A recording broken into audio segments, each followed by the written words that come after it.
Guys এখন হলুদ বাটা হচ্ছে।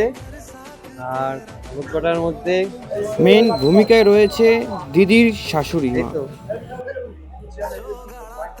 হ্যাঁ ওখানে হলুদ মাখা হবে, ওখানে হলুদ মাখা হচ্ছে।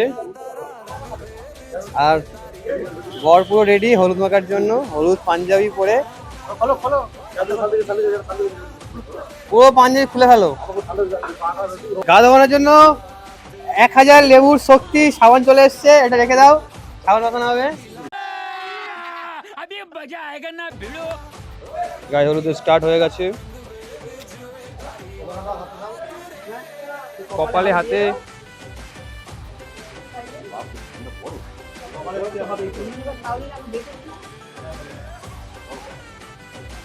আর এখানে দেখতে দেখতে দাদার গায়ে হলুদ প্রায় হতে যায়। আমার তো কেন? ভিডিও করা হলো না, তাই আর ওদের ফটোটা দেখিয়ে দিই। আমিও গায়ে হলুদ দিয়েছিলাম।